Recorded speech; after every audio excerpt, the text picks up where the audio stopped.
শিক্ষার্থীবৃন্দ, ফিরে এসেছি আবারও ইংলিশ এক্সপ্রেসের সেই এইচএসসি রিভিশন প্রোগ্রামে। আশা করি আপনারা সবাই ভালো আছেন এবং সুস্থ এবং সবল আছেন এবং আমার কথাটি সুন্দরভাবে শুনতে পাচ্ছেন। তো যারা সালাম দিয়েছেন, ওয়ালাইকুম আসসালাম ওয়া রাহমাতুল্লাহি ওয়া বারাকাতুহু। এবং যারা অনেকে প্রশ্ন করেছেন, ভাইয়া সাউন্ড আসছে না কেন, সাউন্ড আসবে কিভাবে ভাইয়া, আমি যদি সাউন্ড এখান থেকে না পাঠাই তাহলে সাউন্ড কি ভাইয়া হাওয়া থেকে আসবে? সেই কারণে সাউন্ড আসছে না।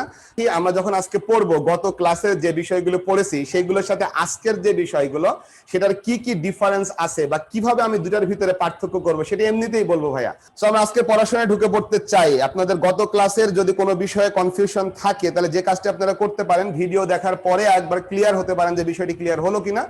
আর যদি এরপরও প্রশ্ন থেকে যায় তাহলে কমেন্ট সেকশনে প্রশ্ন করতে পারবেন। যেহেতু ভিডিও দেখলে সেই ভিডিওর কমেন্টে অবশ্যই প্রশ্ন করলে আমি উত্তরটি দিয়ে দিব। একই সাথে আজকে কিন্তু পড়ার সময় যে নতুন টপিকস গুলো আসবে আজকে, যেটা কালকের সাথে কনফিউশন তৈরি করতে পারে, তখন কিন্তু আমি কালকের কথাগুলো বলে আমরা আজকের কথাগুলো বলবো। সো আশা করি গত ক্লাসের যে কনফিউশন বা গত ক্লাসের যে আংশিক বোঝার বিষয় যেটা ছিল, আশা করি আজকের ক্লাসের পরে আপনার সেটাও ক্লিয়ার হয়ে যাবে। তো যাই হোক, আমরা আজকে চলে যাচ্ছি। আজকে আমাদের পড়ার প্রথম যেটি, সেটি হলো কন্ডিশনালের ইফ অথবা আনলেস। এটা নিয়ে আমরা শুরু করব। সো আমরা চলে যাচ্ছি আজকের ক্লাসের ভিতরে। তো আজকে আমরা যে টপিকসটি পড়বো সেটা হলো সেই word phrase, use of some special words or phrases. এটা আমরা জানি। সাথে আমরা যেটা আজকে যোগ দিচ্ছি তার পরবর্তী অংশ, গত ক্লাসের সাথে আজকে আমরা নতুন কিছু নিয়ে একসাথে ক্লাসটি আসলে করব। গত ক্লাসের বিষয়গুলো একটু রিভিউ হয়ে যাবে।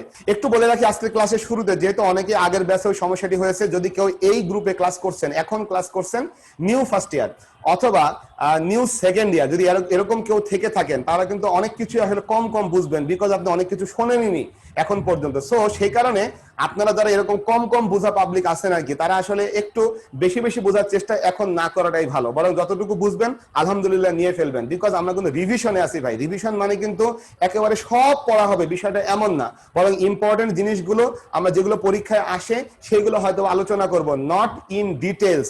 বিষয়টা মাথায় রাখতে হবে, দিস ইজ রিভিশন কোর্স।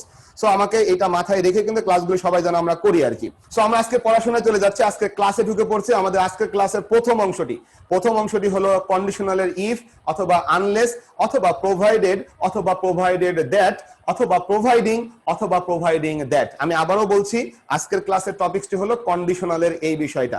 আপনি যদি এই অংশটা দেখে ধারণা করে নেন যে আমি কন্ডিশনাল সেন্টেন্স টোটালটা শিখে ফেলবো, কন্ডিশনাল সেন্টেন্স গঠন করে ফেলবো, তাহলে কিন্তু হবে না। আজকে আমরা জাস্ট শিখবো কিভাবে বুঝবো ইফ হবে, আনলেস হবে, প্রোভাইডেড দ্যাট হবে, এই বিষয়টা কিভাবে বুঝবো, জাস্ট ওইটা খালি শিখবো। আর কিভাবে কন্ডিশনাল সেন্টেন্স গঠন করি এটা কিন্তু শিখবো আসলে সেন্টেন্স কমপ্লিটিং যখন শিখবো, জাস্ট পরের টপিকসে এটাও শিখবো। সুতরাং আজকেই কেউ কিন্তু সেন্টেন্স কমপ্লিটিং এর ওই বিষয়টা তুলে এনেন না, ভাইয়া কন্ডিশনাল সেন্টেন্স কত প্রকার, কিভাবে তৈরি করে, হ্যান ত্যান, এগুলো আজকে না।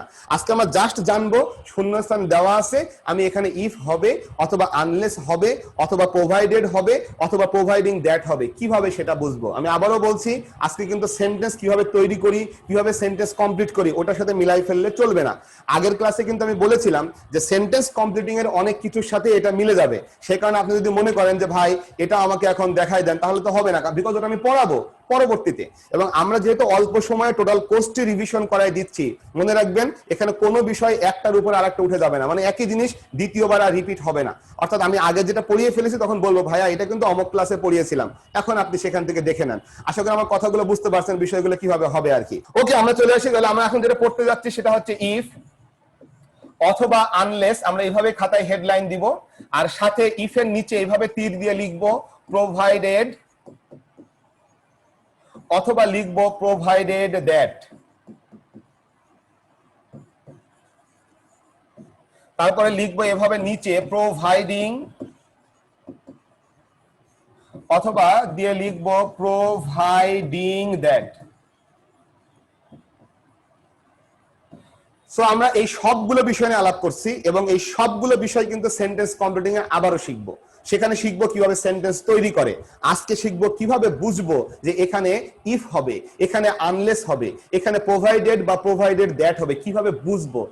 তার কারণ আমরা জানি ওয়ার্ড ফ্রেজের কোশ্চেনে শূন্যস্থান থাকবে ইফ বা আনলেস এর ওই জায়গাটাতে। সো কিভাবে আমি বুঝবো যে এটা ইফ এর জায়গা, কিভাবে বুঝবো এটা আনলেস এর জায়গা, বা কিভাবে বুঝবো এটা প্রোভাইডেড বা প্রোভাইডেড দ্যাট এর জায়গা।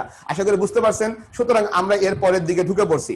এবার লক্ষ্য করি এই জিনিসগুলো আসলে কিভাবে বাক্যে থাকে। প্রথমত, বাক্যে শুরুতে শূন্যস্থান দিয়ে একখানা ক্লজ থাকতে পারে এবং ক্লজটি শেষ হওয়ার পরে কমা দিয়ে ক্লজটি শেষ হবে, তারপরে আরো একটি ক্লজ পরে থাকবে এবং লাস্টে একটি ফুল স্টপ থাকবে। এইভাবে বাক্যের শুরুতে কিন্তু শূন্যস্থান থাকলে আমরা ধারণা করতে পারি ওই জায়গাটায় ইফ বা আনলেস হতে পারে। এখন প্রশ্ন হলো, গত ক্লাসেও তো অনেকগুলো শিখেছিলাম যেগুলো বাক্যের শুরুতে আমাদের শূন্যস্থান ছিল। আশা করি মনে আছে, শুরুতে শূন্যস্থান ফ্যাক্টর না, বরং শূন্যস্থানের পরে কি ছিল ওটা হলো ফ্যাক্টর। আপনি যদি গত ক্লাসের সাথে মিলিয়ে দেখেন, বাক্যের শুরুতে শূন্যস্থান ছিল কোথায়? Will you mind, would you mind এর ক্ষেত্রে, হোয়াট ইফ এর ক্ষেত্রে শুরুতে শূন্যস্থান ছিল। সো ওইগুলোর সাথে মিলিয়ে দেখেন, এর পরের সাথে এই পরের যে অংশটা আমি এখানে লিখছি এইটুকুর সাথে কিন্তু সেটা মিলছে না। সুতরাং আপনি বুঝতেই পারছেন এবার আছে বাক্যের শুরুতে শূন্যস্থান, তারপরে একটা ক্লজ। এখন প্রশ্ন হলো, একটা ক্লজ মানে কি? একটা ক্লজ মানে হলো সেখানে একটি সাবজেক্ট থাকবে, সেখানে একটি ফাইনাইট ভার্ব থাকবে, বাকি অংশ অবজেক্ট এক্সটেনশন থাকবে। কমার পরে আরো একটি ক্লজ, তার মানে সেখানে আবারও সাবজেক্ট থাকবে, আবারও ফাইনাইট ভার্ব থাকবে, অবজেক্ট এক্সটেনশন থাকবে। এই রকমের একটি গঠন যদি দেখা যায়, আমরা প্রাথমিকভাবে ধারণা করতে পারি এটা ইফের জায়গা বা আনলেসের জায়গা হতে পারে। অর্থাৎ এভাবে বাক্যের শুরুতে কিন্তু ইফ বা আনলেস বসে। একইভাবে মনে রাখতে হবে, ইফের বাংলা হলো যদি, ইফের বাংলা হলো যদি। সো এই যে নিচে যে ওয়ার্ডগুলো লিখেছি, প্রোভাইডেড অথবা প্রোভাইডেড দ্যাট, প্রোভাইডিং অথবা প্রোভাইডিং দ্যাট, যাদের কথাই বলি না কেন সবারই অর্থ কিন্তু যদি। তার মানে ইফের অর্থ যেমন প্রোভাইডেড, প্রোভাইডেড দ্যাট, প্রোভাইডিং অথবা প্রোভাইডিং দ্যাট, তারও অর্থ কিন্তু তেমনই। অর্থাৎ ইফ যেমন অর্থ দিবে এরাও তেমন অর্থ দিবে। তার মানে ইফ যেখানে বসবে এরাও কিন্তু সেখানে বসতে পারে। তো যেটা বলছিলাম, তাহলে এখন যে বিষয়টা হলো সেটা হলো ইফ এর সাথে এরা মিল আছে। পার্থক্য তাহলে ইফের সাথে আনলেসের কি পার্থক্য? ইফের দলেই কিন্তু প্রোভাইডেড বা প্রোভাইডিং গুলো, তার মানে প্রোভাইডেড বা প্রোভাইডিংও কিন্তু ইফের মতোই অর্থ দিবে। তাহলে আনলেস কেমন অর্থ দিবে? আনলেস শব্দের অর্থ হলো যদি না, অর্থাৎ আনলেস শব্দের সাথে একটি না যুক্ত থাকে। সো এটাও কিন্তু যদি, তবে এটা না বোধক যদি। অর্থাৎ ইফও হলো যদি, আবার আনলেসও হলো যদি। ইফ হলো হ্যাঁ বোধক যদি, আর আনলেস হলো না বোধক যদি। দুটাই কিন্তু যদি। তো যেটা বলছিলাম, তাহলে এখন চলে আসি, তাহলে ইফ এবং আনলেস যেটাই হোক না কেন, বা প্রোভাইডেড বা প্রোভাইডিং দ্যাট যেটাই হোক না কেন, এটা যে শূন্যস্থানে বসবে বুঝবো কিভাবে, তাই না? প্রথম বিষয়টা হলো শূন্যস্থানটা বাক্যের শুরুতে। আর কোথায় থাকতে পারে? শূন্যস্থান থাকতে পারে বাক্যের মাঝে। বাক্যের মাঝে যদি শূন্যস্থান থাকে, সেই ক্ষেত্রে বাক্যের শূন্যস্থানটির আগে একটি ক্লজ থাকবে, শূন্যস্থানের পরেও কিন্তু একটি ক্লজ থাকবে। এইভাবে শূন্যস্থানটি মাঝখানে থাকলে, জাস্ট মাঝখানে, তার মানে এক পাশে ক্লজ আর এক পাশে ক্লজ, মাঝখানে শূন্যস্থান, এখানেও কিন্তু ইফ আনলেস বসতে পারে। তার মানে ইফ আনলেস বসার জায়গা হলো দুইটা, একটা হলো বাক্যের শুরুতে অথবা হলো বাক্যে কোথায়? দুটি ক্লজের মাঝখানে। সো যদি এমন শূন্যস্থান দেখি, প্রথমে আইডিয়া করব এখানে ইফ হতে পারে অথবা আনলেস হতে পারে। ইফ হতে পারে মানে সেখানে প্রোভাইডেড বা প্রোভাইডিং দ্যাট এগুলোও কিন্তু হতে পারে। এবার আমি সিদ্ধান্ত নিব যে আসলে কি এখানে ইফ হবে কিনা। সিদ্ধান্ত নেওয়ার বিষয়টা হলো, আমাকে দেখতে হবে ইফের এই যে শূন্যস্থানটার ঠিক সাথের যে অংশটা, এই অংশটিকে আমি যদি শর্ত হিসাবে দেখি, অর্থাৎ এইটাকে যদি আমি শর্ত হিসাবে দেখি, এই শর্ত পূরণ হলে ফলাফল এটা হতে পারে কিনা আমি সেটা দেখব। তখন আমি বুঝে ফেলবো যে হ্যাঁ এটা শর্ত, ওটা হলো ফলাফল। একইভাবে আবারও বলছি, শূন্যস্থানের ঠিক পরের যে ক্লজটি থাকবে, এখানে এই কথাটিকে আমি শর্ত হিসাবে দেখে যদি দেখি এই অংশটি হলো ফলাফল, তখন আমি বলবো যে হ্যাঁ এটি হলো কন্ডিশনালের বাক্য। অর্থাৎ এখানে ইফ হতে পারে অথবা আনলেস হতে পারে। বিকজ আমরা জানি ইফ এবং আনলেস কে পাওয়া যায় কন্ডিশনাল সেন্টেন্সে। কন্ডিশনাল সেন্টেন্সের দুটি অংশ, একটি হলো শর্ত অংশ আর একটি হলো ফলাফল অংশ। সুতরাং আমাকে দেখতে হবে যে দুটি অংশ দেওয়া আছে, শূন্যস্থান সহকারে যে দুটি অংশ দেওয়া আছে, সেই দুটি অংশের ভিতরে সম্পর্কটা শর্ত এবং ফলাফলের সম্পর্ক কিনা। যদি শর্ত এবং ফলাফলের সম্পর্ক হয়, আমি বুঝে ফেলেছি জায়গাটিতে ইফ অথবা আনলেস যে কোনো একটি হওয়ার সম্ভাবনা আছে। আর ইফ হতে পারে মানে সেখানে প্রোভাইডেডও হতে পারে, প্রোভাইডেড দ্যাটও কিন্তু হতে পারে। আমি ওদের কথা বারবার বলছি না, বিকজ এগুলো অনেক বড়, উচ্চারণ করতেও সময় লাগে। সো আমি বারবার ইফের কথাটাই বলবো। আপনি ধরে নেবেন ইফ মানে সেখানে প্রোভাইডেডও হতে পারে।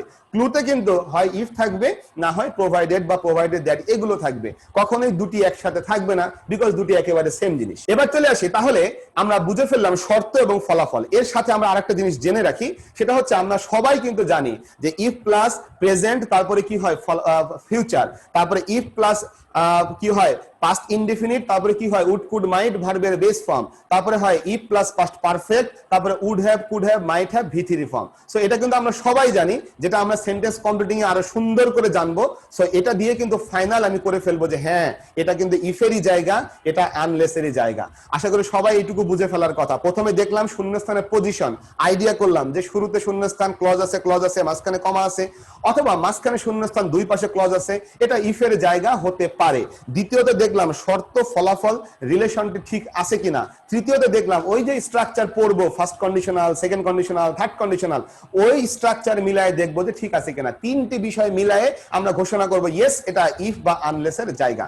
এবার প্রশ্ন হলো আমি ইফ দিব না আনলেস দিব। ধরি ক্লুর মধ্যে ইফও আছে, ক্লুর মধ্যে আনলেসও আছে, এবার আমি কোনটাকে দিব, তাই না? মনে রাখতে হবে ইফের বাংলা হলো যদি, আর আনলেসের বাংলা যদি না। সুতরাং আমি দেখব শর্ত যে অংশটি আছে, এই যে শর্ত অংশটি আছে, যদি দেখি শর্ত অংশটি অর্থাৎ শূন্যস্থানের ঠিক পরের অংশটি, এই অংশটি যদি আমি দেখি যে এটি নেগেটিভে দেওয়া আছে, এই অংশটি কিসে দেওয়া আছে নেগেটিভে, এই অংশটি কিসে দেওয়া আছে নেগেটিভে, আমি শতভাগ নিশ্চিত হয়ে যাব যে শূন্যস্থানে আর আনলেস বসার কোনো সম্ভাবনা নেই। তার কারণ আনলেস তো নিজেই নেগেটিভ, সুতরাং আনলেসের সাথের অংশটা নেগেটিভ থাকলে ভুলেও এখানে আর আনলেস হতে পারবে না। অর্থাৎ আমি দেখব শূন্যস্থানে ঠিক সাথের অংশটা নেগেটিভ, বলে ফেলবো আনলেস, তাহলে হবে না, আমি নিশ্চিত লিখে ফেলবো ইফ। যদি দেখি এই শূন্যস্থানের সাথেটা অ্যাফার্মেটিভ, তখন আমাকে যে কাজটি করতে হবে দেখতে হবে বাংলা করে যে আসলে এখানে আনলেস দিলে বাক্যের বাংলাটি মিলছে কিনা, মানে যদি দিলে মিলে বাক্যের শর্ত ফলাফলের রিলেশন, নাকি যদি না বললে রিলেশনটা মিলে। তখন আমি সেইভাবে সিদ্ধান্ত নিয়ে এখানে ইফ বা আনলেস দুটি যদি ক্লুতে থাকে আমি কোনটা হবে বের করে নিব। আশা করে বুঝতেই পারছি কখন ইফ বা আনলেস হবে সেটা বের করে নিব, তারপর আমরা বের করব ইফ এবং আনলেসের কোনটাকে চয়েস করব। সো আমাদের কাজগুলি কিন্তু কিছুটা ধাপে ধাপে করতে হবে। আশা করি সবাই এই ইফের বিষয়টা বুঝে ফেলার কথা, কারোরই ভুল হওয়ার কথা নয়, বিকজ আমরা অনেক সময় ফার্স্ট কন্ডিশনাল, সেকেন্ড কন্ডিশনাল বা থার্ড কন্ডিশনালের যে স্ট্রাকচার গুলো দেখি ওইগুলো দিয়েও কিন্তু আমরা বুঝে ফেলতে পারি এটি হলো ইফের জায়গা। সো এটা ভেরি ইজি একটা অংশ ছিল, আমার মনে হয় সবাই বুঝে ফেলেছেন। আমরা এর পরের অংশে চলে যাব যেটা হচ্ছে অ্যাজ ইফ। তবে অ্যাজ ইফে যাওয়ার আগে আমি একটা কথা বলে রাখি, গত ক্লাসে একটা ইফ পড়েছিলাম, সেটা ছিল হোয়াট ইফ। আজকে এই মাত্র একটা ইফ দেখলাম, সেটা হলো শুধু ইফ। এরপরে আরো একটা ইফ দেখবো, সেটা হলো অ্যাজ ইফ। এই যে তিনটা ইফ, এর মধ্যে মাঝখানে যেটা মানে এই মাত্র যেটা পড়লাম শুধু ইফ, এটা হলো শর্ত এবং ফলাফল রিলেশন প্রকাশ করে। গতকালকে যেটা পড়েছিলাম হোয়াট ইফ, ওটা কিন্তু কন্ডিশনাল না, ওটা বলছিল কেমন হবে যদি, কি ঘটবে যদি, অর্থাৎ কি ঘটবে কি হবে এভাবে মনের ভয় প্রকাশ করতে, কারোর মতামত জানতে, অথবা কোনো একটা ফলাফল বা পরিণাম জানতে ওইটা দিয়ে প্রশ্ন করা হয়েছিল। ওটা কোনো কন্ডিশনাল সেন্টেন্স ছিল না। বাট আমরা এই মাত্র যে ইফ এবং আনলেস দেখলাম এরা কিন্তু কন্ডিশনাল সেন্টেন্স, এবং আমরা একটু পরে যেটা দেখবো অ্যাজ ইফ বা অ্যাজ দো, ওটা কিন্তু ভায়া কন্ডিশনাল না, ওটা আবার অ্যাজ ইফ অ্যাজ দো আলাদা একটা ফ্রেজ। জামালউদ্দিন বলছে স্যার যদি ওয়ার্ডের মিনিং না বুঝি তখন কি করব? কোন ওয়ার্ডের মিনিং বুঝবেন না সেটা বুঝতে পারলাম না। একটা অনেক বড় বাক্য, আপনি যদি কোনো ওয়ার্ডেরই মিনিং না বুঝেন তাহলে তো ভাইয়া আপনি আসলে এইচএসসি লেভেলে পড়েন কিনা এটা প্রশ্নবোধক চিহ্ন হয়ে যাবে। আপনি হয়তো বা দুই একটা ওয়ার্ডের মিনিং নাও জানতে পারেন, এটা হতেই পারে। তখন আপনি টোটাল বাক্যের ওয়ার্ডগুলোর মিনিং জেনে আইডিয়া করবেন সম্ভবত এটার অর্থ এমন হতে পারে। ধারণা করে নিয়ে কাজ করতে হবে। আমাকে তো বলছে না যে বাংলা অনুবাদ লেখেন, সুতরাং আমি ধারণা করতে পারলেই কিন্তু কাজটা চলে। আশা করি জামালউদ্দিন ভাই আপনি উত্তরটি পেয়ে গেছেন। এই যে কিভাবে বিষয়টি ঘুরে ফিরে আসে, শুরুতে ইফ মাঝখানে ইফ, এটা আরো অনেক অনেক ক্লিয়ার হবে যখন সেন্টেন্স কমপ্লিটিং শিখে ফেলবো তখন। সো আমার মনে হয় ওই অত বিস্তারিত এখনই আলাপ করে ফেলার দরকার নেই, বরং এখন আমরা জেনে রাখি শর্ত ফলাফল রিলেশনে ইফ বা আনলেস বসে।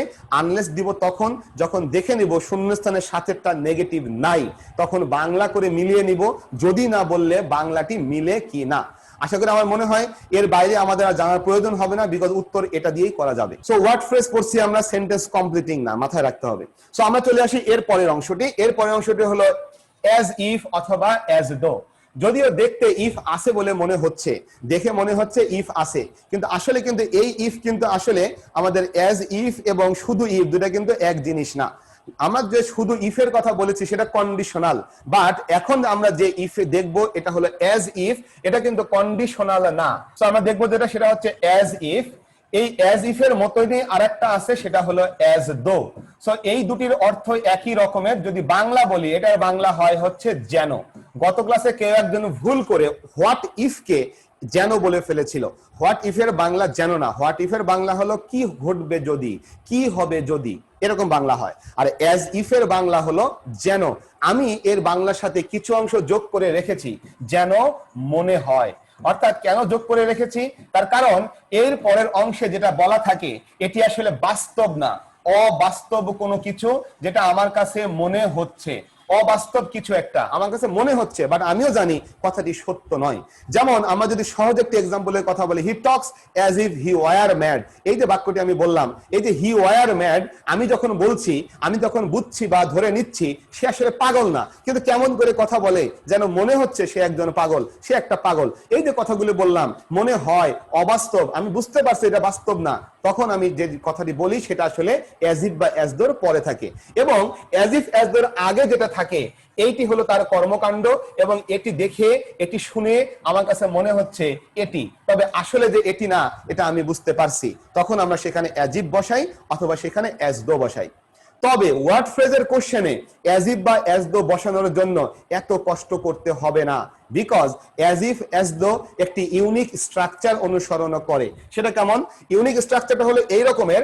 আমি যদি এইভাবে চিন্তা করি, অ্যাজ ইফ অ্যাজ দো কে একটা ধরি, সব তো একই জিনিস। অ্যাজ ইফ যে জিনিস, অ্যাজ দো কিন্তু একই জিনিস। সো আমি অ্যাজ ইফ কে নিলাম। যদি অ্যাজ ইফ শব্দটির আগে প্রেজেন্ট থাকে, মানে প্রেজেন্ট টেন্স, আর প্রেজেন্ট টেন্স মানে যে কোনো প্রেজেন্ট, এটা হতে পারে প্রেজেন্ট ইনডেফিনিট, কন্টিনিউয়াস, পারফেক্ট অথবা পারফেক্ট কন্টিনিউয়াস, যে কোনো প্রেজেন্ট যদি থাকে, তবে বেশিরভাগ সময় প্রেজেন্ট ইনডেফিনিটই থাকে, তবে এখানে অন্য প্রেজেন্টও হতে পারে, ভয় পাওয়ার কোনো কারণ নেই। আমরা বলি অ্যাজ ইফ অ্যাজ দোর আগে যদি প্রেজেন্ট থাকে, অ্যাজ ইফ অ্যাজ দোর পরে যেটা হয় সেটার নাম হলো বিশেষ পাস্ট ইনডেফিনিট, বিশেষ পাস্ট ইনডেফিনিট।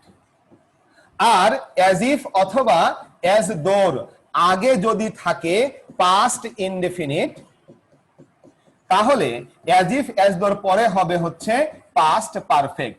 আমার দৃঢ় বিশ্বাস এই স্ট্রাকচারটি আপনাদের সবার মুখস্থ আছে, বিকজ এসএসসি লেভেলেও কিন্তু এটি বেশ ইম্পর্টেন্ট একটি স্ট্রাকচার ছিল সেন্টেন্স কমপ্লিট করার জন্য। সো আমার মনে হয় আপনাদের অনেকেরই এটি অলরেডি মুখস্থ থাকার কথা। কিন্তু আপনাদের মনে হয়তো একটা প্রশ্ন এসে গেছে, বিশেষ পাস্ট ইনডেফিনিট, এই নামটা তো জীবনে শুনি নাই, এটা কোথা থেকে এলো?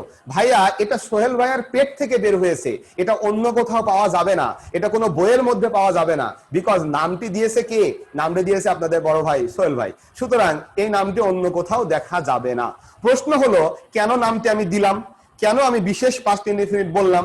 তার কারণ আমি যদি আপনাকে বোঝাতে পারি যে বিশেষ পাস্ট ইনডেফিনিট জিনিসটা হলো এইটা, তখন আমি আপনাকে বলে ফেলবো ইংরেজি গ্রামারে মাত্র 3টি জায়গা আছে যেখানে এই রকমের বিশেষ পাস্ট ইনডেফিনিট পাওয়া যেতে পারে। সো আমি আপনাকে বলে ফেলি বিশেষ পাস্ট ইনডেফিনিট বিষয়টা কি। তবে এটার বিস্তারিত একবারে শিখবো হচ্ছে যখন অ্যাজ ইফ অ্যাজ দো দিয়ে সেন্টেন্স কমপ্লিটিং শিখবো পরবর্তী টপিকসে। আপনারা জানেন আমাদের পরবর্তী টপিকস কিন্তু সেন্টেন্স কমপ্লিটিং, তখন একেবারে বিস্তারিত শিখবো যে গঠনগুলো কেমন হয়, সাবজেক্ট, তারপরে হ্যাড, তারপরে ভি3, এটার নাম পাস্ট পারফেক্ট, একেবারে ভেঙে চুরে দেখাবো। বাট আজকে কিন্তু ভেঙে চুরে দেখাবো না, জাস্ট খালি মুখে মুখে বলবো বিষয়টা কি। সো আমি প্রথমে জানাই বিশেষ পাস্ট ইনডেফিনিট বিষয়টা কি। বিষয়টা কিছুই না, বিষয়টা হলো সবকিছুই পাস্ট ইনডেফিনিট। অর্থাৎ বিশেষ পাস্ট ইনডেফিনিট বলতে যেটা বোঝায়, সাধারণ পাস্ট ইনডেফিনিট বলতে যা বোঝায় সেটাই। অর্থাৎ সাধারণ পাস্ট ইনডেফিনিট আর বিশেষ পাস্ট ইনডেফিনিট কোনো পার্থক্য নেই, একটা জায়গা ছাড়া। সেটা কোনটা? সেটা হচ্ছে বিশেষ পাস্ট ইনডেফিনিটে কখনোই কোনোভাবেই ওয়াজ বসে না, অলওয়েজ ওয়ার বসে। এই ওয়ারটি ব্যবহার হবে, ওয়াজ নামের কোনো কিছু কখনো ব্যবহার হবে না। এই একটা বিষয় ছাড়া বাকি সকল বৈশিষ্ট্য কিন্তু সাধারণ পাস্ট ইনডেফিনিটের মতন। আমার মনে হয় কথাটা বুঝতে পেরেছেন। আমি যখন বলি আমি রাজা ছিলাম, আই ওয়াজ এ কিং, এটা নর্মাল পাস্ট ইনডেফিনিট বাক্য। কিন্তু যখন আমি বিশেষ পাস্ট ইনডেফিনিট বলবো, আই ওয়াজ এ কিং কখনোই হবে না, আই ওয়ার এ কিং হবে। বিকজ বিশেষ পাস্ট ইনডেফিনিটে ওয়াজ নামের কোনো কিছু নেই ভাই, ওটা ওয়ার, অলওয়েজ ওয়ার। হি এর সাথেও ওয়ার, ইউ এর সাথেও ওয়ার, দের সাথেও ওয়ার, সবার সাথে ওয়ার। এটাই হলো বিশেষ পাস্ট ইনডেফিনিটের একটা মাত্র পার্থক্য সাধারণ পাস্ট ইনডেফিনিটের সাথে। এই জন্য তাকে আমি একটা নাম দিয়ে রাখলাম যে এর নাম বিশেষ পাস্ট ইনডেফিনিট। এমন স্ট্রাকচার কোথায় পাওয়া যায়? ইংরেজি গ্রামারে মাত্র 3 জায়গায় পাওয়া যায়। একটা এখন শিখছি, as as if as though. আরেকটা একটু আগে শুনেছিলাম সেকেন্ড কন্ডিশনালে পাওয়া যায় ইফ এর সাথে, if I were a king, এবং 3 নাম্বারটা হচ্ছে উইশ এর সাথে পাওয়া যায় I wish I were a king. এই 3টা জায়গা ছাড়া আর কোথাও কিন্তু এই রকমের বিশেষ পাস্ট ইনডিফিনিট মানে ওয়ার হওয়ার বিষয়টা কোথাও পাওয়া যায় না। সো এভাবে আমরা স্ট্রাকচার যদি মুখস্থ রাখতে পারি যে আগে পেলাম প্রেজেন্ট, পরে পেলাম বিশেষ পাস্ট ইনডেফিনিট, মাঝে পেলাম শূন্যস্থান, কি দিব ভাইয়া, সেখানে অ্যাজ ইফ দিব অথবা অ্যাজ দো দিব, যেটাকে আমি অপশনে বা ক্লুর মধ্যে পাবো। একইভাবে যদি দেখি আগে আছে পাস্ট ইনডেফিনিট, পরে আছে পাস্ট পারফেক্ট, মাঝখানে আছে শূন্যস্থান, কি দিব ভাইয়া, ক্লুতে পেলাম অ্যাজ ইফ বা অ্যাজ দো, যেটাকে উত্তর করব সেটাকে। আশা করি উত্তরটি হয়ে যাবে, আশা করি বুঝতে কারো সমস্যা হওয়ার কথা নয়, because as if as though নিয়ে সামনে সেন্টেন্স কমপ্লিটিং এ আরো অনেক আলোচনা হবে, তখন বিষয়গুলো হয়তো আরো অনেক বেশি ক্লিয়ার হয়ে যাবেন। সো আমি অ্যাজ ইফ অ্যাজ দো কে বিদায় জানাতে চাই। অনুগ্রহ করে টোটাল বাক্যের গঠনটি বোঝার চেষ্টা করেন না, খালি স্ট্রাকচার দিয়ে আমি খালি বের করব, মাঝখানটায় অ্যাজ ইফ বা অ্যাজ দো হবে। অ্যাজ ইফ বা অ্যাজ দো কিন্তু কখনোই বাক্যের শুরুতে আসতে পারে না, অলওয়েজ আসবে কোথায়, বাক্যের মাঝখানে। ওকে ভাইয়া, আমরা তাহলে পরবর্তী পড়ায় চলে যাচ্ছি। পরবর্তীতে আমরা 3টা জিনিসকে একসাথে নিয়ে পড়বো, 3টা জিনিসকে। সো আমরা একটু ডিলিট করে দিই, তারপর নতুন পড়া শুরু করি। সো নাম্বার 1 যেটা পড়বো সেটা হচ্ছে what does it look like. তারপরে হচ্ছে, আচ্ছা প্রথমে একটু বলে রাখি, এই যে ইট যেটা লিখেছে আর কি, what does it look like, এই ইটের জায়গাটা বক্স করা আছে, তার মানে এই ইটের জায়গাটা বিভিন্ন কিছু থাকবে আর কি, দেওয়া থাকবে। আমি আপাতত ইট দিয়ে রাখছি, বিকজ আমরা কিন্তু হোয়াট ডাজ অথবা লুক লাইক এটাকে আমি বসানোর টার্গেট নিব। আর এই যে বক্সের ভিতরে ইটটা, এটা কিন্তু আসলে দেওয়া থাকবে কোশ্চেনে, আমি এই ইটটাকে দেখে বুঝবো আসলে হোয়াট ডাজ এবং লুক লাইক হবে সেটা। সো আমি আপাতত ইটটা লিখে রাখছি স্যাম্পল হিসাবে আর কি। সো আমি যদি এবার আসি, what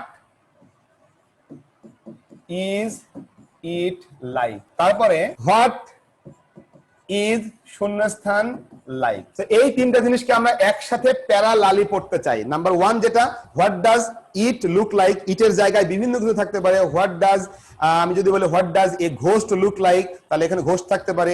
what does a tiger look like, এটা টাইগার থাকতে পারে। What does a monkey look like থাকতে পারে। সো অনেক কিছু থাকতে পারে। সো আমরা বুঝতে পারলাম যে আমাদের এই জায়গাটা কিন্তু দেওয়া থাকবে এবং আমাদের আলটিমেট শূন্যস্থান হলো এখানে এবং এখানে থাকবে। সো দ্বিতীয়টার ক্ষেত্রে আমাদের শূন্যস্থানটা এখানে থাকবে আর এই অংশটা কিন্তু দেওয়া থাকবে, এবং তারপরে তৃতীয়টা হলো আমাদের শূন্যস্থানটা এখানে থাকবে এবং শূন্যস্থানটি হচ্ছে এখানে আর এখানে থাকবে, আর দেওয়া থাকবে যেটা সেটা হলো এইটা। তার মানে বক্সটি দেওয়া থাকবে আর হলুদ গুলো যেটা ইয়েলো লিখেছে এগুলো হচ্ছে আমাকে কি করতে হবে, দিতে হবে। এখন প্রশ্ন হলো কিভাবে বুঝবো যে কোনটা হবে, তাই না? সর্বপ্রথম চলে আসি আমরা 2টা শূন্যস্থান দেওয়া এমন বাক্য মাত্র একবারই পেলাম এখন, হোয়াট ডাজ এবং লুক লাইক, অর্থাৎ বাক্যে শূন্যস্থান থাকবে 2টা, দেওয়া জিনিসটা থাকবে মাঝখানে, শূন্যস্থান থাকবে 2 পাশে। এবং দেওয়া যে জিনিসটা তার মানে ইট, এখানটা কি থাকবে, এখানটা একটা নাউন দেওয়া থাকবে অথবা প্রোনাউন দেওয়া থাকবে অথবা একটি নাউন ফ্রেজ দেওয়া থাকবে, অর্থাৎ একটি নাউন, প্রোনাউন বা নাউন ফ্রেজ দিয়ে 2 পাশে 2টা শূন্যস্থান থাকবে। তখন আমরা বলতে পারি যে এই জায়গাটায় হোয়াট ডাজ এবং লুক লাইক হতে পারে। কখন হবে আমি আরেকটু বলবো। একইভাবে যদি লাস্টেরটা দেখি, এখানেও দেখেন মাঝখানটায় শূন্যস্থান, এখানেও কিন্তু একটি নাউন অথবা একটি প্রোনাউন অথবা একটি নাউন ফ্রেজ এভাবে দিয়ে 2 পাশে শূন্যস্থান, তখন আমরা বলতে পারি 2 পাশে শূন্যস্থান থাকলে হোয়াট ইজ লাইক এটাও হতে পারে। খালি আমাকে ডিফেন্ড করবে বা ডিসাইড করতে হবে যে আসলে আমি কোনটাকে গ্রহণ করব তার মিনিং এর উপরে। সো আমি প্রথমে আসি, হোয়াট ডাজ লুক লাইক কেমন মিনিং দেয়? হোয়াট ডাজ লুক লাইক এর অর্থ হচ্ছে দেখতে কেমন, দেখতে কেমন, অর্থাৎ এটার অর্থ হলো যে আমি একটা জিনিস দেখতে কেমন সেটা জানতে চাচ্ছি। এখন যদি বলি একটা ভূত দেখতে কেমন, তাহলে এই একটা ভূত কোথায় থাকবে, মাঝখানটায়। What does a ghost look like. একটা টাইগার দেখতে কেমন, what does a tiger look like, একটা টাইগার দেখতে কেমন। What does a monkey look like, একটা বানর দেখতে কেমন। অর্থাৎ এই লুক লাইক বিষয়টা যে স্ট্রাকচারে, শুরুতে হোয়াট ডাজ, লাস্টে হলো লুক লাইক, মাঝখানে যে জিনিসটি দেওয়া থাকে এটা দেখতে কেমন সেটা জানতে চাওয়া হয়। সুতরাং আমি যদি কখনো বুঝি যে এটা দেখতে কেমন এমন প্রশ্ন করতে হবে, তখন 2 পাশের শূন্যস্থানে হোয়াট ডাজ এবং লুক লাইক দিতে হবে। বিষয়টা খুব সহজ, একেবারে শুরুতে হলো হোয়াট ডাজ এবং লাস্টে হলো লুক লাইক, বাক্যটি কিন্তু প্রশ্নবোধক, সুতরাং লাস্টে প্রশ্নবোধক চিহ্ন থাকবে। সো দেখতে কেমন। এবার লাস্টেরটা চলে আসে, হোয়াট ইজ ড্যাশ লাইক, অর্থাৎ হোয়াট ইজ এবং লাইক, শুরুতে হোয়াট ইজ লাস্টে হলো লাইক। এবার কিন্তু লুক লাইক না, শুধু লাইক। তখন আমি কিভাবে বুঝবো, এবার কিন্তু ডাজ না, হোয়াট ইজ। কিভাবে বুঝবো এটা? এটা বোঝার রাস্তা হলো হোয়াট ইজ লাইক এটা কখন বসে? এটা বসে হচ্ছে যখন আপনাকে জানতে চাওয়া হবে যে তার আচরণটা কেমন, সে দেখতে কেমন, তার সবকিছু মিলায় কম্বাইন একটা বিষয়, অর্থাৎ তার গঠন কেমন, সে দেখতে কেমন, তার আচরণ কেমন, অথবা তার স্বাস্থ্য কেমন, এই সবকিছু এক কথায়। অর্থাৎ আমি যদি এভাবে বলি হোয়াট ইজ রনি লাইক, ধরেন আমি এখানে রনি দিলাম, হোয়াট ইজ রনি লাইক, তাহলে বিষয়টা হলো, এর অর্থ হলো রনি কেমন। রনি কেমন বলতে তার আচরণ কেমন, তার স্বাস্থ্য কেমন, অথবা অথবা সে হচ্ছে দেখতে, মানে বাইরে থেকে দেখতে কেমন দেখায়। আর যদি শুধু বলি what does look like, what does Roni look like, তার মানে রনিকে দেখতে কেমন লাগে। তার মানে রনি কিন্তু মানুষ, এটা আমরা জানি, বাট দেখতে কেমন লাগে অন্য কিছু আমি জানতে চাচ্ছি। রনিকে দেখতে পচা লাগে, রনিকে দেখতে ভালো লাগে, রনিকে দেখতে অনেকটা সালমানের মতো লাগে, এই যে কথাগুলো উত্তর দিব আর কি। অর্থাৎ রিয়েল বিষয়টা না, তখন চাওয়া হচ্ছে আনরিয়েল বিষয়টা, ওকে দেখতে কেমন লাগে। সো তখন এরকম ক্ষেত্রেও কিন্তু হোয়াট ডাজ লুক লাইক ব্যবহার করা হয়। লুক লাইক শুধুমাত্র দেখতে কেমন এটা বোঝায়। হোয়াট ইজ লাইক এটা দেখতে কেমন তো বুঝায়, সবকিছুই বোঝায়, তার আচরণ কেমন সবকিছু বলতে হবে এটার উত্তরে। সো আমরা কিন্তু এক্সট্রা একটা সেন্টেন্স দেখে ডিসাইড করব যে হোয়াট ডাজ লুক লাইক নিব নাকি হোয়াট ইজ লাইক নিব। এটা সম্পূর্ণ ডিপেন্ড করে এক্সট্রা সেন্টেন্স আমাকে বলে দিচ্ছে, আমি কি বলবো রনি কেমন, নাকি আমি বলবো রনি দেখতে কেমন, কোন বিষয়টা বলবো। সো এক্সট্রা সেন্টেন্স সেই সিচুয়েশন আমাকে তৈরি করে দিবে। সো আমার মনে হয় এই দুইটা নিয়ে কনফিউশন হওয়ার আর সুযোগ নেই, এবং এই দুইটার সাথে আগের কোনো কিছুর কনফিউশন হওয়ার কোনোই সুযোগ নেই। তার কারণ আগের কোথাও কিন্তু দুইখানা শূন্যস্থান হয় এমন কিছু আমরা শিখি নাই। আশা করি কনফিউশন গুলো দূর হয়ে গেছে। এবার মাঝখানেটা চলে আসি, হোয়াট ইজ ইট লাইক। এরপরেরটা কিন্তু বক্সে যেটা আছে এটা দেওয়া থাকবে। প্রশ্ন হলো এখানে কি দেওয়া থাকবে? এখানে শূন্যস্থানের ভিতরে দেওয়া থাকবে ভার্বের আইএনজি সহ বাকি অবজেক্ট এক্সটেনশন এরকমের। সো প্রথমে একটি শূন্যস্থান, তারপরে আইএনজি দিয়ে অবজেক্ট এক্সটেনশন এবং লাস্টে প্রশ্নবোধক চিহ্ন। তখন আমরা আইডিয়া করতে পারি হোয়াট ইজ ইট লাইক এটা শুরুতে বসতে পারে। প্রশ্ন হলো ভেজাল বেঁধে গেল। তার কারণ গত ক্লাসের সেটার সাথে উড ইউ মাইন্ড, অথবা যদি বলা হয় উইল ইউ মাইন্ড, এটার পরেও তো আইএনজি থাকে। হোয়াট উইল ইউ মাইন্ড বা উড ইউ মাইন্ড এর পরেও আইএনজি হয়। অর্থাৎ শূন্যস্থানের পরে আইএনজি দিয়ে যদি প্রশ্নবোধক বাক্য থাকে, শূন্যস্থানের পরে আইএনজি দিয়ে যদি প্রশ্নবোধক বাক্য থাকে, তখন কিন্তু আমরা বলতে পারি এই জায়গাটায় উইল ইউ মাইন্ডও হয়, উড ইউ মাইন্ডও হয়, আবার এখন জানলাম হোয়াট ইজ ইট লাইক এটাও হয়। তাহলে প্রশ্ন হলো আমি কোনটা দিব? আগের ক্লাসে যেটা উইল ইউ মাইন্ড বা উড ইউ মাইন্ড এটা কি অর্থে বসে? এটা বসে হচ্ছে যখন কোনো কিছু কি করা হয়, অনুরোধ করে কাউকে বলা হয়, অথবা বিনয় করে কাউকে বলা হয়, ভদ্রতা করে কাউকে বলা হয়, তখন সেটা উইল ইউ মাইন্ড বা উড ইউ মাইন্ড হয়। অর্থাৎ উইল ইউ মাইন্ড দিয়ে আমি যে কথাটি বলবো এই অংশের ভিতরে, উইল ইউ মাইন্ড দিয়ে আমি যে প্রশ্নটি করব এই অংশের ভিতরে, সেই প্রশ্নটি আসলে ভদ্রতা করে জানতে চাওয়া হচ্ছে, এবং উত্তরটি আমি হা বোধক পাবো এটাই আমি ধরে নিচ্ছি। ধরেন আমি যদি আমার গেস্টকে বলি, ওই গত ক্লাসে বলেছিলাম আসলে আপনি কি এক কাপ চা খাবেন, তার মানে আমি কিন্তু ধরে নিচ্ছি আপনি হা বলবেন এবং আমি আপনাকে খাওয়াবো। সো এভাবে যখন উত্তরটি হা বোধক ধরে নিয়ে প্রশ্নটি করা হয়, তখন সেখানে উড ইউ মাইন্ড অথবা উইল ইউ মাইন্ড বসে। তাহলে হোয়াট ইজ ইট লাইক এটা কোথায় বসে? এটা বসে হচ্ছে যখন মনের অনুভূতি জানতে চাওয়া হয়। What is it like swimming in the river, নদীতে সাঁতার কাটতে কেমন লাগে। হোয়াট ইজ ইট লাইক এর বাংলা হলো কেমন লাগে, অর্থাৎ নদীতে সাঁতার কাটতে কেমন লাগে। What is it like visiting a garden, একটা বাগান ভ্রমণ করতে কেমন লাগে। What is it like loving a girl, একটা মেয়েকে ভালোবাসতে কেমন লাগে, অনুভূতিটা কেমন হয়, ওটা জানতে হোয়াট ইজ ইট লাইক ব্যবহার হয়। আশা করি আমরা বুঝতে পেরেছি যে হোয়াট ইজ ইট লাইক হচ্ছে মনের অনুভূতি প্রকাশ করতে, অনুভূতিটা জানতে, এটা করতে কেমন লাগে, ওটা করতে কেমন লাগে, এটা তখন আমরা জানতে চাই হোয়াট ইজ ইট লাইক দিয়ে। আর উইল ইউ মাইন্ড দিয়ে অথবা উড ইউ মাইন্ড দিয়ে জানতে চাওয়া হয় ভদ্রতা করে কোন একটা কাজ কেউ করবে কি করবে না। সো দুই ক্ষেত্রেই কিন্তু শূন্যস্থানের পরে কি থাকে? আইএনজি থাকে।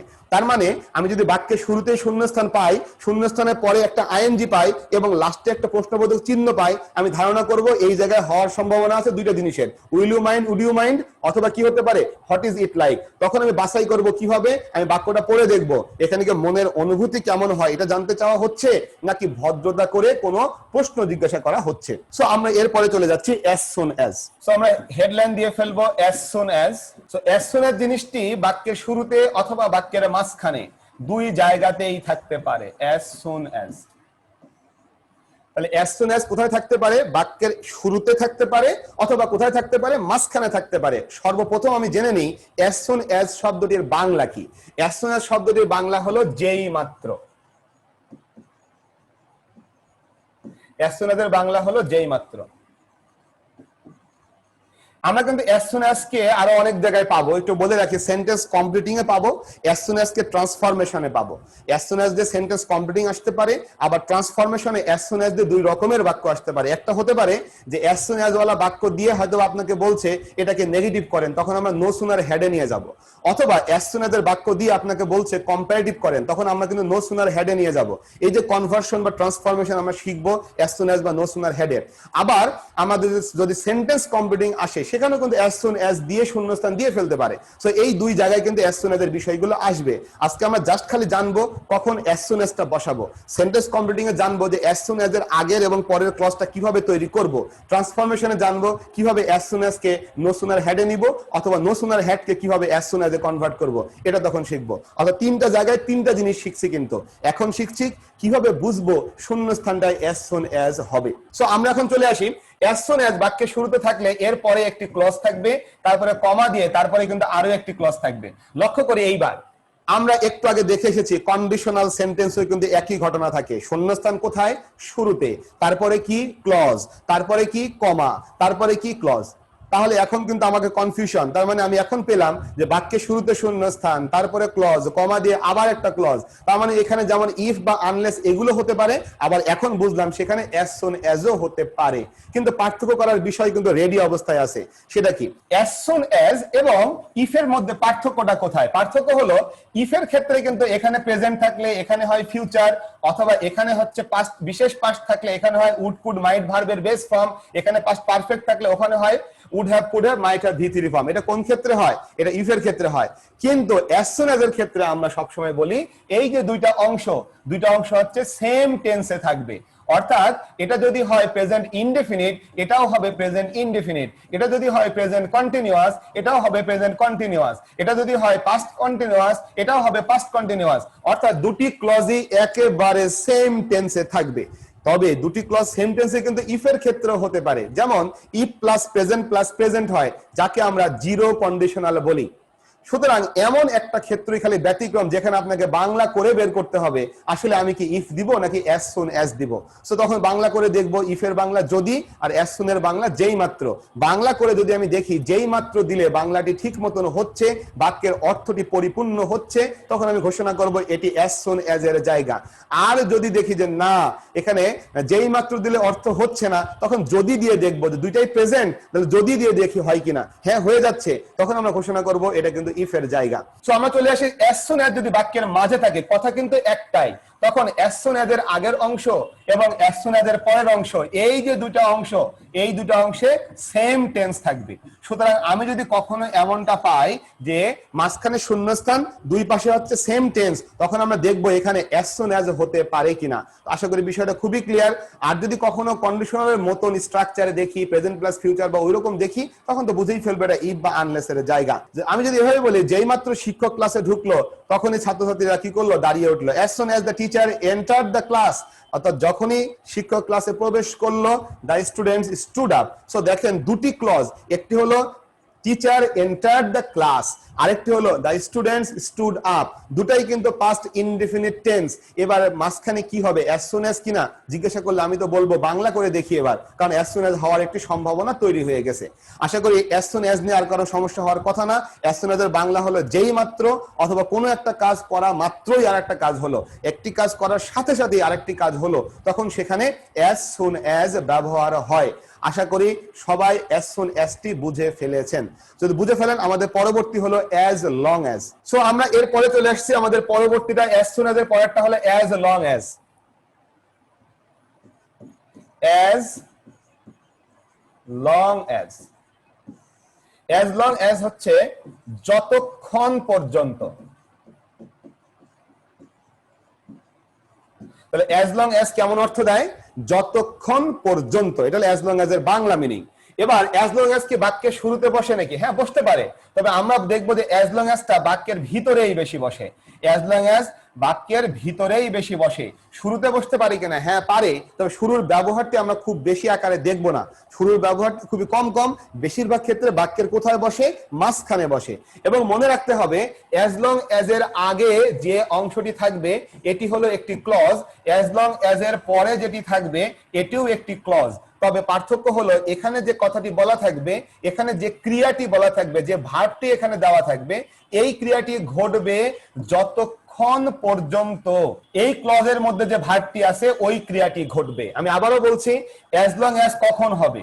এই আগের অংশের ক্লজের মধ্যে যে ভার্বটি আছে এই ক্রিয়াটি যতক্ষণ পর্যন্ত ঘটবে এই ক্রিয়াটিও ততক্ষণ পর্যন্ত ঘটবে।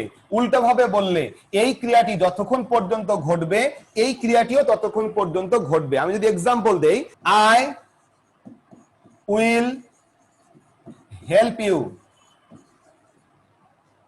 as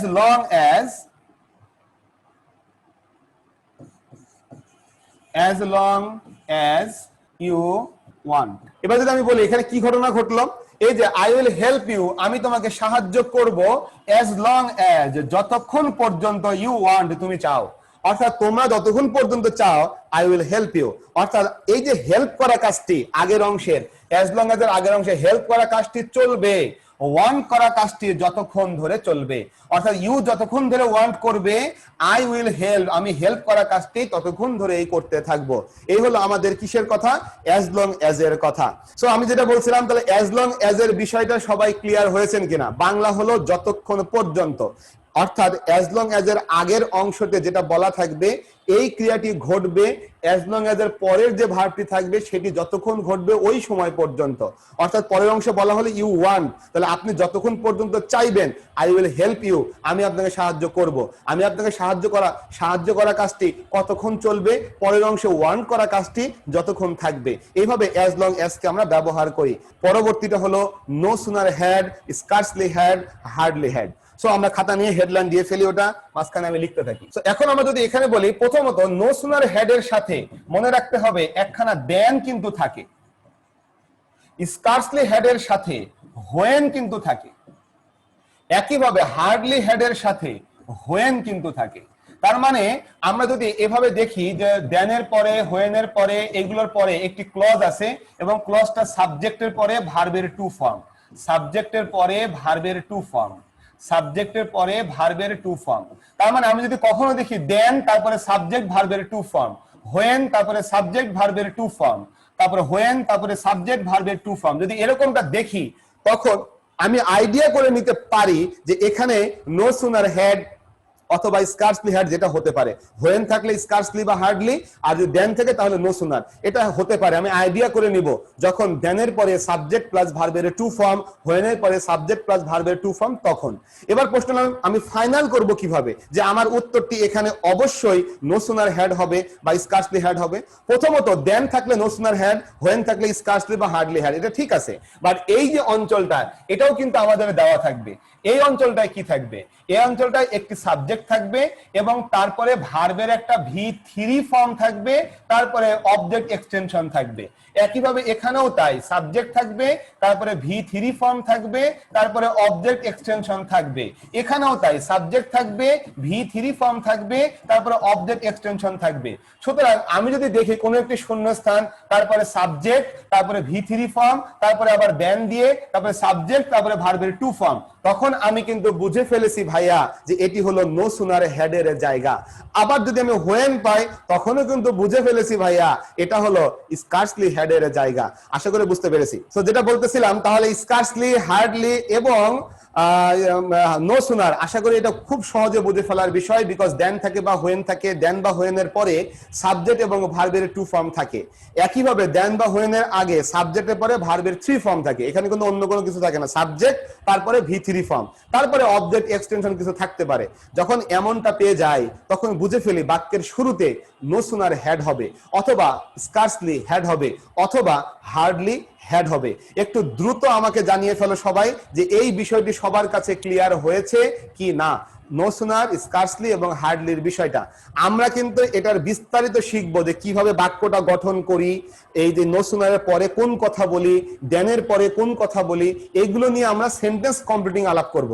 আজকে জাস্ট খালি আমি দেখছি, এভাবে দেখে বুঝবো এখানে নো সুনার হেড হবে, এভাবে দেখে বুঝবো এখানটা স্কার্সলি হেড হবে, জাস্ট ওইটুকু, বিকজ ক্লুর তালিকায় এইগুলো দেওয়া থাকে। সো আমরা এরপরে চলে যাই, এরপরে হচ্ছে নিড এবং ডেয়ার, এই দুটো নিয়ে আলাপ করব, নিড এবং ডেয়ার। সো প্রথমে চলে আসি নিড এবং ডেয়ারের বিষয়টা, এদেরকে বলি আমরা সেমি মডাল ভার্ব, নিড এবং আরেকটি হলো ডেয়ার, এটা হলো সেমি মডাল ভার্ব। একটু পরে আরো একটা সেমি মডাল শিখবো, সেটা হলো ইউজড টু। সো এরা সবাই হচ্ছে সেমি মডাল ভার্ব। প্রশ্ন হলো সেমি মডাল ভার্ব মানে কি? মানে হলো এরা আধা মডাল। তাহলে আধা যদি মডাল হয়, বাকি আধা আবার কি? বাকি আধা হলো মেইন ভার্ব। এর মানে এই নিড এবং ডেয়ার কখনো বাক্যে মডাল হিসেবে বসে, আবার কখনো বাক্যে মেইন ভার্ব হিসেবে থাকে। তাই আমরা এদেরকে মেইন ভার্ব অথবা মডাল ভার্ব না বলে আমি মাঝখানে রেখে দেই, এরা হলো সেমি মডাল, মানে আধা মডাল, আধা হলো মেইন ভার্ব। ইউজ টুর ক্ষেত্রে একই কথা, এরা মেইন ভার্ব হিসেবেও বসে, আবার মডাল ভার্ব হিসেবেও বসে। সো এই জন্য আমাদের এই দুটি ভালো করে শিখতে হবে। ওয়ার্ড এবং ফ্রেজের তালিকায় নিড এবং ডেয়ার কিন্তু আসতেই পারে, তবে আমি যেটা দেখেছি সেটা হলো ডেয়ারের ব্যবহারটি একটু কম কম এইচএসসির বোর্ড পরীক্ষায় এসেছে, তবে নিডের ব্যবহারটি কিন্তু দু একবার এসেছে। সেই কারণে আমরা বলবো যে নিডের ব্যবহারটি ভালো করে শিখতে হবে, ডেয়ারের ব্যবহারটিও মনে রাখতে হবে। সো আমরা চলে আসছি এবার এই নিড এবং ডেয়ার কখন মডাল হয়, কখন মেইন ভার্ব হয়। আমরা বলবো নিড হচ্ছে যদি নিড এবং ডেয়ার দুটাই অ্যাফার্মেটিভ সেন্টেন্সে বসে, তখন তারা হচ্ছে প্রিন্সিপাল ভার্ব বা মেইন ভার্ব। যদি তারা নেগেটিভ অথবা ইন্টারোগেটিভ সেন্টেন্সে বসে, তখন তারা হলো মডাল ভার্ব। সো এটা হলো প্রথম কথা, অর্থাৎ মডাল হিসেবে বসবে নেগেটিভ এবং ইন্টারোগেটিভ সেন্টেন্সে, আর মেইন ভার্ব হিসেবে বসবে অ্যাফার্মেটিভ সেন্টেন্সে। তার মানে নিড হচ্ছে মডাল হিসেবে বসে নেগেটিভ এবং ইন্টারোগেটিভে। এখানে আবার একটু মজার কথা, সেটা হলো ইন্টারোগেটিভের ব্যবহার আসলে মডাল দিয়ে খুবই কম, অর্থাৎ এই নিডকে দিয়ে প্রশ্নবোধক বাক্যের ঘটনা খুবই কম। সেই কারণে আমরা শুধু নেগেটিভ বাক্য বসে এটা বললেও কিন্তু চলে, অর্থাৎ নিড নেগেটিভ বাক্যে মডাল, ডেয়ার নেগেটিভ বাক্যে মডাল, কিন্তু এরা দুইটাই অ্যাফার্মেটিভ বাক্যে কি?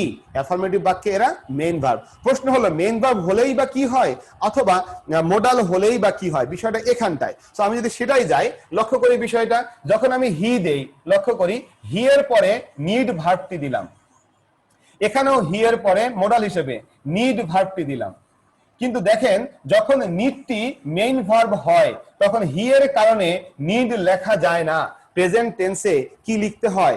নিডস লিখতে হয়। কিন্তু যখন মডাল হয়, কখনো কি মডালের সাথে আমরা এস বা ইএস দিয়েছি, কখনো কি উডস বলেছি, কখনো কি শুডস বলেছি, কখনো কি মাস্টস বলেছি, কখনো কি ক্যানস বলেছি? ভাই হয় না, মোডালের সাথে তো এভাবে এস বা ইএস হয় না। তার মানে নিড যখন মোডাল হয় তখন সেরকম নিড থাকে, কিন্তু নিড যখন মেইন ভার্ব হয় তখন টেন্স অনুযায়ী প্রেজেন্ট টেন্সে যেমন নিডস হয়, পাস্ট টেন্সে নিডেড হয়, এভাবে ভার্বের পরিবর্তনগুলো হয়, কিন্তু মোডাল হিসেবে নিডের কোনো পরিবর্তন হয় না। এবার চলে আসি নেগেটিভ সেন্টেন্সে নিডটা মোডাল হয়, তাহলে নেগেটিভ করতে হলে আমরা নিড নট দিব। তার কারণ আমরা জানি মডালকে নেগেটিভ করতে হলে কি করি? Can not, should not, may not, might not, must not, একইভাবে নিড নট। সো নিডটা কিসের মতো ইউজ হলো? মডালের মতন। কিন্তু যদি আমি মেইন ভার্ব নিডস কে নেগেটিভ করতে চাই, তখন কিন্তু কিভাবে নেগেটিভ করতে হবে? তখন সেখানে ডাজ নট নিড লিখে নেগেটিভ করতে হবে। আমরা কিন্তু নিডস এর সাথে নট লাগাই দিলে নেগেটিভ হবে না, কারণ মেইন ভার্বকে এভাবে নেগেটিভ করা যায় না। আশা করি বিষয়টি ক্লিয়ার হয়ে যাওয়ার কথা। মেইন ভার্ব হওয়ার কারণে আমরা নেগেটিভ করব কিভাবে? Do not, does not, did not ব্যবহার করে। কিন্তু নিডটা নেগেটিভে মডাল হওয়ার কারণে তখন আমি কি করব? তখন সেখানে নিড নট হিসেবে ব্যবহার করব। এই যে ডাজ নট নিড, আমরা এইটি কখনোই ব্যবহার করি না। হি ডাজ নট নিড, এটা কিন্তু কখনোই বলি না। তার কারণ যখনই আমি ডাজ নট নিড বলবো, আসলে সেটাই কিন্তু নিড নট হিসেবে লিখবো। তার কারণ নেগেটিভ সেন্টেন্সে গেলেই নিডটা কি হয়ে যাবে? নিডটা মডাল ভার্ব হয়ে যাবে। সো যাই হোক, আমরা এই অংশটুকু বুঝে ফেললাম যে এখানে হলো নেগেটিভ সেন্টেন্সে নিড নট হবে, আর অ্যাফার্মেটিভ সেন্টেন্সে নিডস হবে। এরপরে এই বিষয়টা কি? এরপরে যখন আরেকটা ভার্ব হবে হি নিড নট গো দেয়ার, অর্থাৎ এর পরের ভার্বটির সাথে কিন্তু আর কোনো টু ব্যবহার করা যাবে না। বাট যদি এটা হয় হি নিডস, তখন কিন্তু বলতে হবে টু গো দেয়ার, এই যে টু আসে। তার মানে নিড যখন মেইন ভার্ব তখন নিডের পরে টু বসে, নিড যখন মোডাল ভার্ব তখন কিন্তু সরাসরি ভার্বের বেস ফর্ম আসে। তার কারণ মোডাল ভার্বের পরে ভার্বের বেস ফর্ম থাকে। ভাই ইন্টারোগেটিভ কিভাবে করবো আমি একটু বলে রাখি, ইন্টারোগেটিভের ব্যবহারটা খুব কম। ইন্টারোগেটিভ যেভাবে মোডালকে করি সেভাবেই করবো। নিড আই গো দেয়ার, আমার কি সেখানে যাওয়া প্রয়োজন, এখানে নিডটা হলো মোডাল অক্সিলারি, সো আমরা সেভাবে ব্যবহার করতে পারি। নিড হি গো দেয়ার, তার কি সেখানে যাওয়া প্রয়োজন, এই নিডটা হলো মোডাল অক্সিলারি। যেভাবে মোডালকে দিয়ে প্রশ্ন করি সেভাবেই করি, তবে নিড বা দেয়ার কে দিয়ে প্রশ্নবোধক বাক্যে মোডাল হিসেবে ব্যবহারের এই এক্সাম্পল আসলে খুবই কম। সো আমরা এর পরেরটায় যাচ্ছি, পরেরটা হলো ইউজড টু। সো আমরা এখন ইউজড টু নিয়ে কথা বলবো। সো এই ইউজ টু হলো মোডাল অক্সিলারি বা মোডাল ভার্ব। আবার আরো একটা ইউজ আছে, ইউজ মানে হলো ব্যবহার করা, ইউজ মানে ব্যবহার করা। তাহলে ইউজ শব্দটা যখন ব্যবহার করা অর্থ দেয় তখন সে হলো মেইন ভার্ব অথবা সে হলো principal verb. But used to যেটা আমরা এখন পড়বো এটা মোডাল হিসেবে ব্যবহার, এবং এটাকে অর্থ হিসেবে বলতেছি অভ্যস্ত। অর্থাৎ অভ্যস্ত অর্থে বা অভ্যস্ততা অর্থে যখন ইউজড টু ব্যবহৃত হয় সেটা হলো মোডাল অক্সিলারি, কিন্তু যখন ব্যবহার করা অর্থে বসে তখন সেটা হলো মেইন ভার্ব। এটি ভার্সিটি ভর্তি পরীক্ষার জন্য অতীব গুরুত্বপূর্ণ একটি টপিক বা রুল। আমরা এটা বিস্তারিত করে ভার্সিটি অ্যাডমিশনে শিখবো, বাট এখন শিখবো কোথায় ইউজ টু বসে সেইটা। আমি আবারও বলছি, অভ্যস্ততা অর্থে। এখন আমি যদি বলি আমি পড়ানোয় অভ্যস্ত, তাহলে কি হবে? I use to teach. অর্থাৎ ইউজ টুর পরে কি হচ্ছে? ভার্বের base form. So I use to teach, Bangla করে দেখলাম।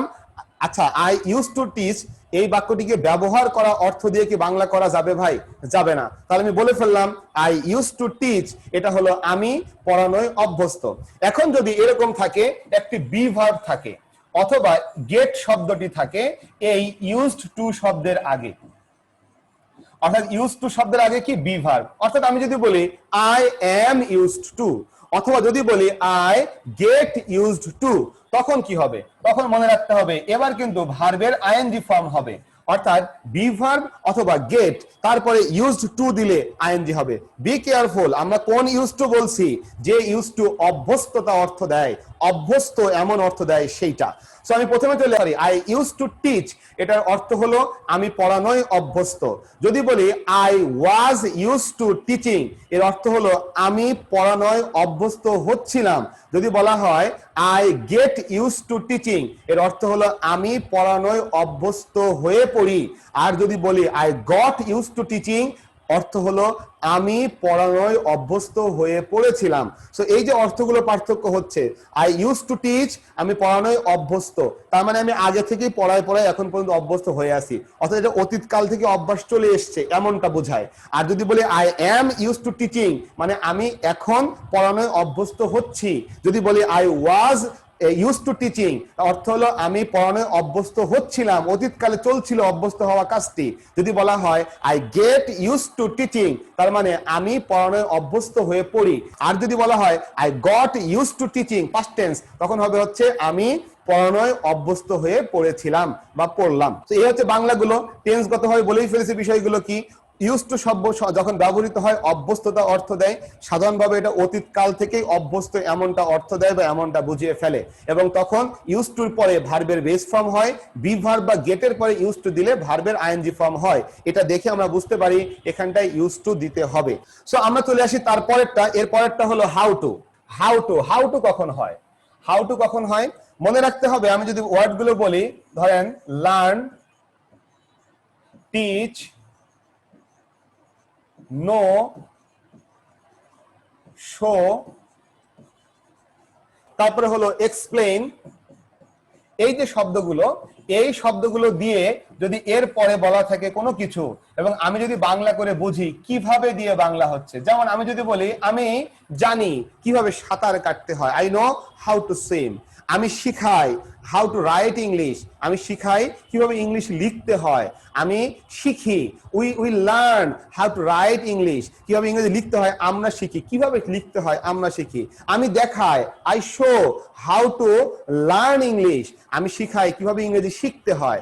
I explain how to teach English, আমি ব্যাখ্যা করি কিভাবে ইংরেজি পড়াতে হয়। লক্ষ্য করেন এই যে কিভাবে দিয়ে যখন কথাটি বলা হয়, কিভাবে কিভাবে করতে হয় জানি, কিভাবে পড়াতে হয় জানি, কিভাবে পড়াতে হয় শিখি, এই যে এইভাবে যখন বলি কিভাবে দিয়ে, তখন সেখানে আমরা এই লার্ন এই কয়টা ওয়ার্ড মনে রাখতে হবে।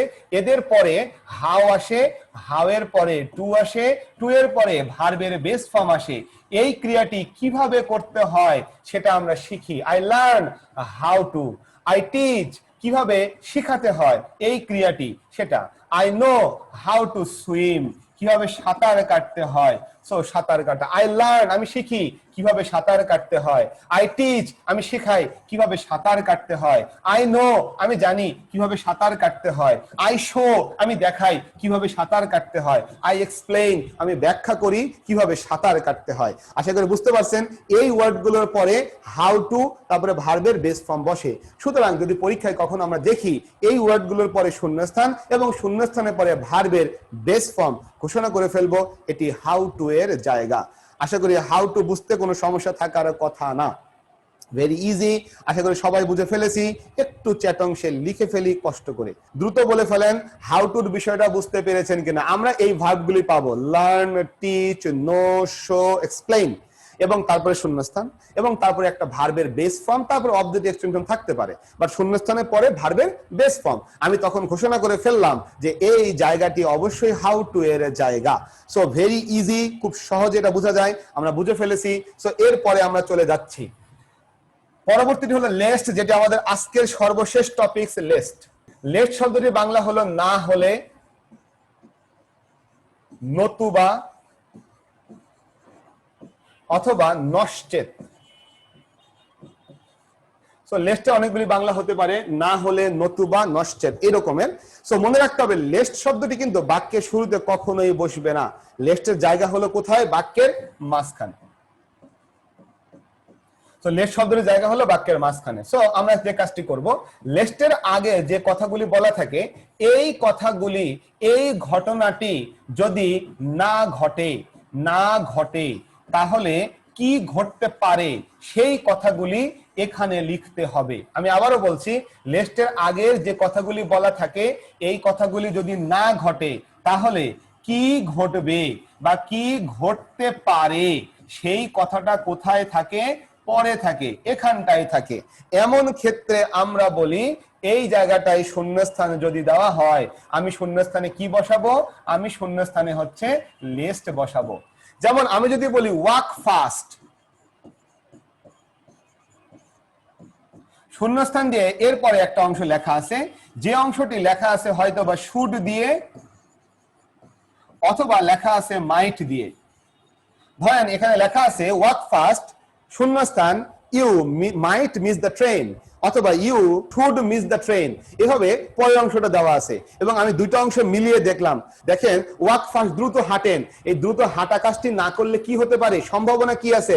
মিস দ্য ট্রেন, ট্রেনটি মিস করার সম্ভাবনা আছে। সুতরাং এখানে যেটা বলা হয় এটা না করলে কি হতে পারে সেটা এখানে বলা থাকে এবং সেটা শুড এবং মাইট প্লাস ভার্বের বেস ফর্ম এটা ব্যবহার করে বলা থাকে। তখন আমরা বলে ফেলি এই জায়গাটি কিসের? এই জায়গাটি হচ্ছে লেস্টের। লেস্ট একটু বলে রাখি, শুডের ব্যবহার কিন্তু অলরেডি ইংরেজি গ্রামার বাতিল করে দিয়েছে। লেস্টের ক্ষেত্রে পরে শুড হয়, এখনকার ইংরেজি সেটা মানে না, বলে এখানে মাইট হবে। কিন্তু যেহেতু আমাদের বইগুলো এখনো শুডকে রেখে দিয়েছে তাই আমরা শুডও বলবো, মাইটও বলবো। একটু আমাকে জানিয়ে ফেলেন ক্লাসটি কেমন লেগেছে।